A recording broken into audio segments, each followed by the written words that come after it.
ಇಷ್ಟು ದಿನ ಪ್ರತಿ ಇಂಟರ್ವ್ಯೂವಲ್ಲೂ ಕೂಡ ದರ್ಶನ್ ಅವರು ನೇರವಾಗಿ ಹೇಳ್ತಿದ್ದ ಕೆಲವು ಮಾತುಗಳು ಆ್ಯಂಡ್ ಸಿನಿಮಾನ ಡಿಸೆಂಬರ್ 29ಕ್ಕೇನೆ ರಿಲೀಸ್ ಮಾಡ್ತೀವಿ ಅನ್ನೋ ಅನೌನ್ಸ್ಮೆಂಟ್ ಆದಾಗ ನನಗೆ ಭಯ ಆ್ಯಂಡ್ ಡೌಟ್ ಇದ್ದಿದ್ದು ನಿಜ. ಅಂದರೆ ಇವರು ಯಾಕೆ ಹೀಗೆ ಮಾಡ್ತಿದ್ದಾರೆ ಅಂತ. ಬಟ್ ಈಗ ಟ್ರೇಲರನ್ನು ನೋಡಿದರೆ ಓಕೆ, ಅವರ ಪ್ರಾಡಕ್ಟ್ ಆಗಿದೆ ಆ್ಯಂಡ್ ಅದೇ ಕಾರಣ ಅನ್ನಬಹುದು. ಹೌದು, ಮೋಸ್ಟ್ ಅವೇಟೆಡ್ ಕಾಟೇರ ಸಿನಿಮಾದ ಟ್ರೇಲರ್ ರಿಲೀಸ್ ಆಗಿದೆ. ಹಾಗಿದ್ರೆ ಟ್ರೇಲರ್ ಹೇಗಿದೆ, ನನಗೆ ಹೇಗೆ ಅನ್ನಿಸ್ತು, ಆ್ಯಂಡ್ ಟೀಮಿನವರು ಒಂದು ತಪ್ಪು ಕೂಡ ಮಾಡಿದ್ದಾರೆ, ಅದೇನು ಎಲ್ಲವನ್ನು ಕೂಡ ಮಾತಾಡೋಣ. ಅದಕ್ಕೂ ಮುಂಚೆ ಯಾರೆಲ್ಲ ಹೊಸದಾಗಿ ನನ್ನ ಚಾನಲ್ಗೆ ವಿಸಿಟ್ ಕೊಟ್ಟಿದ್ದೀರಾ, ದಯವಿಟ್ಟು ಚಾನಲನ್ನು ಸಬ್ಸ್ಕ್ರೈಬ್ ಮಾಡ್ಕೊಳ್ಳಿ ಆ್ಯಂಡ್ ಪಕ್ಕದಲ್ಲಿರೋ ಗಂಟೆಯನ್ನು ಕೂಡ ಬಾರಿಸ್ಬಿಡಿ. ಯಾಕೆಂದರೆ ಇದೇ ತರಹದ ಮತ್ತಷ್ಟು ಡಿಸ್ಕಷನ್ ಜೊತೆಗೆ ಭೇಟಿ ಆಗ್ತಿರೋಣ. ಆ್ಯಂಡ್ ಈ ವಿಡಿಯೋ ನಿಮಗೆ ಇಷ್ಟ ಆದರೆ ನಾನು ನಿಮ್ಮ ಕಡೆಯಿಂದ ಬಯಸೋದು ಒಂದು ಲೈಕ್ ಮಾತ್ರ. ಅದನ್ನು ಕೂಡ ಕೊಟ್ಟು ವಿಡಿಯೋನ ಕೊನೆಯವರೆಗೂ ನೋಡಿ. ಕಾಟೇರ ಇದು ತರುಣ್ ಸುಧೀರ್ ಅವರ ನಿರ್ದೇಶನದಲ್ಲಿ ದರ್ಶನ್, ರಾಧನಾ ರಾಮ್, ಶ್ರುತಿ ಮೇಡಮ್ ಆ್ಯಂಡ್ ಜಗಪತಿ ಬಾಬು ಅವರ ಮುಖ್ಯ ಪಾತ್ರದಲ್ಲಿ ಬರ್ತಿರೋ ಸಿನಿಮಾ. ಇನ್ನು ಟ್ರೇಲರ್ ಅಂತೂ ನೆಕ್ಸ್ಟ್ ಲೆವೆಲಲ್ಲಿ ಇದೆ ಅನ್ನಬಹುದು. ಐ ಮೀನ್ ಲಿಟ್ರಲಿ ಗುರು, ನನಗೆ ಭಯ ಇತ್ತು, ಬಟ್ ಈಗ ಟ್ರೇಲರ್ ನೋಡಿ ಐ ವಾಸ್ ಶಾಕ್ಡ್. ಸೊ ಇಲ್ಲಿ ನನಗೆ ಇಷ್ಟ ಆಗಿದ್ದು ಅಂದರೆ obviously D Boss Darshan and ಅವರ screen presence. I mean literally ಗುರು, ಈ ಹಿಂದೆ ನಾವು ಈ ರೀತಿಯ ಲುಕ್ಕಲ್ಲೇ ದರ್ಶನ್ ಅವರನ್ನು ನೋಡಬೇಕು ಅಂತ ಆಸೆ ಪಟ್ಟಿದ್ದು. ಆ್ಯಂಡ್ ಟ್ರೇಲರಲ್ಲಿ ದರ್ಶನ್ ಅವರ ಈ ಹಳ್ಳಿಯ ರಗಡ್ ಲುಕ್ ಅಂತೂ ನೆಕ್ಸ್ಟ್ ಲೆವೆಲಲ್ಲಿದೆ. ಆ್ಯಂಡ್ ಥಿಯೇಟ್ರಲ್ಲಿ ಡಿ ಬಾಸ್ ಫ್ಯಾನ್ಸ್ ಮತ್ತು ಮಾಸ್ ಆಡಿಯನ್ಸ್ಗಳಿಗೆ ಹಬ್ಬನೇ ಅನ್ನಬಹುದು. ಎಸ್ಪೆಷಲಿ ಈ ಲುಕ್ ಆ್ಯಂಡ್ ಇದು ದರ್ಶನ್ ಅವರ ಅಪ್ಪನ ಕ್ಯಾರೆಕ್ಟರ್ ಲುಕ್ ಅನಿಸುತ್ತೆ ನನಗೆ. ಬಟ್ ಅದು ಸಖತ್ ಇಷ್ಟ ಆಯಿತು. ಇನ್ನು ಸ್ಟೋರಿ ಆ್ಯಂಡ್ ಎಕ್ಸಿಕ್ಯೂಷನ್, ಹಿಂದೆ ತರುಣ್ ಸುಧೀರ್ ಅವರ ರಾಬರ್ಟ್ ಸಿನಿಮಾ ನೋಡಿ ಒಂದು ಪ್ರಾಪರ್ ಕಥೆ ಅವರಿಗೆ ಬೇಕು ಅಂತ ನನಗನಿಸಿತ್ತು. ಆ್ಯಂಡ್ ಆ ಕೆಲಸ ಇಲ್ಲಿ ಆಗಿದೆ ಅನ್ನಬಹುದು.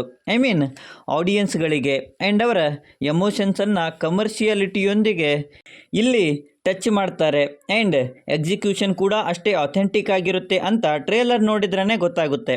ಇನ್ನು background score and cinematography, obviously ಇದೊಂದು ಪೀರಿಯಡ್ನ ಸಿನಿಮಾ ಆ್ಯಂಡ್ ಅದಕ್ಕೆ ತಕ್ಕ ಹಾಗೆ ಬ್ಯಾಕ್ಗ್ರೌಂಡ್ ಸ್ಕೋರ್ ಆ್ಯಂಡ್ ಸಿನಿಮಾಟೋಗ್ರಫಿನ ಮಾಡಿದ್ದಾರೆ. ಆ್ಯಂಡ್ ಅದನ್ನು ಅಷ್ಟೇ ಪ್ರಾಪರ್ ಆಗಿ ಸೆಟ್ ಮಾಡಿರೋದಕ್ಕೆ ಆ ಟೀಮಿನವರಿಗೆ ಒಂದು ಅಪ್ರಿಸಿಯೇಷನ್ ಬರಲೇಬೇಕು. ಇನ್ನು ಸಿನಿಮಾದಲ್ಲಿ ಈ ಲುಕ್ ಅಂತೂ ದೊಡ್ಡ ಸದ್ದನ್ನೇ ಮಾಡುತ್ತೆ ಅನಿಸುತ್ತೆ. ಇದು ಸಿನಿಮಾದಲ್ಲಿ ದರ್ಶನ್ ಅವರ ಅಪ್ಪನ ಕ್ಯಾರೆಕ್ಟರ್ ಆ್ಯಂಡ್ ಮೇ ಬಿ ಇದು ಫ್ಲ್ಯಾಶ್ ಬ್ಯಾಕ್ ಸೀನ್ ಅನಿಸುತ್ತೆ ನನಗೆ. ಬಟ್ ಕೋನ ಆ್ಯಂಡ್ ದರ್ಶನ್ ಅವರ ಆ ವಿಲೇಜ್ ರಗಡ್ ಲುಕ್ ನೋಡಿ ನನಗೆ ಗೂಸ್ ಬಂಪ್ಸ್ ಬಂದಿದ್ದಂತೂ ನಿಜ.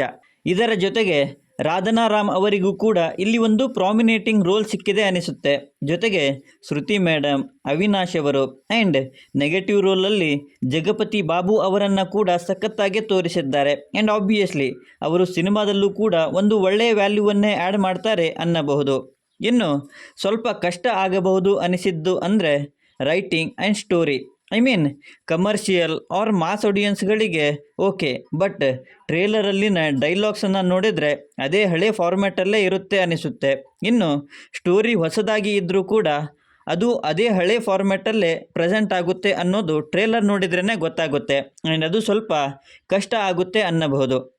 ಇನ್ನು ಸಿನಿಮಾ ಟೀಮಿನವರು ತಪ್ಪು ಮಾಡಿದ್ದಾರೆ ಅಂತ ಹೇಳಿದ್ದು ಅಂದರೆ ಟ್ರೇಲರ್ ಟೈಮಿಂಗರು ಕಾದು ಸಾಕಾಗಿ ಹೋಗಿತ್ತು. ಯಾಕೆ ಹೇಳ್ತಾ ಇದ್ದೀನಿ ಅಂದರೆ ಒಂದು ಪ್ರಾಪರ್ ಟೈಮ್ಗೆ ಬಿಟ್ಟಿದ್ರೆ ರೀಚ್ ಕೂಡ ಆಗ್ತಿತ್ತು ಅನ್ನಿಸ್ತು ನನಗೆ. ಸೊ ಟ್ರೇಲರ್ ನೋಡಿದರೆ ಆಬ್ವಿಯಸ್ಲಿ ಪ್ರಾಡಕ್ಟ್ ಚೆನ್ನಾಗಿದೆ, ಅದನ್ನು ಪ್ರಮೋಷನ್ಸನ್ನು ಮಾಡಿ ಆಡಿಯನ್ಸ್ಗಳವರೆಗೆ ತಲುಪಿಸೋ ಕೆಲಸ ಮಾಡಿ ಅನ್ನೋದು ನನ್ನ ಕೋರಿಕೆ. ಇನ್ನು analysis and break down video ಜೊತೆಗೆ ಮತ್ತೆ ಬರ್ತೀನಿ.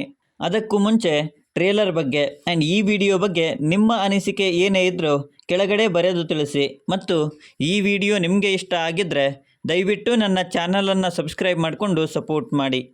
ಆ್ಯಸ್ ಯೂಶ್ವಲಿ ಸಿಗ್ತಾ ಇರೋಣ.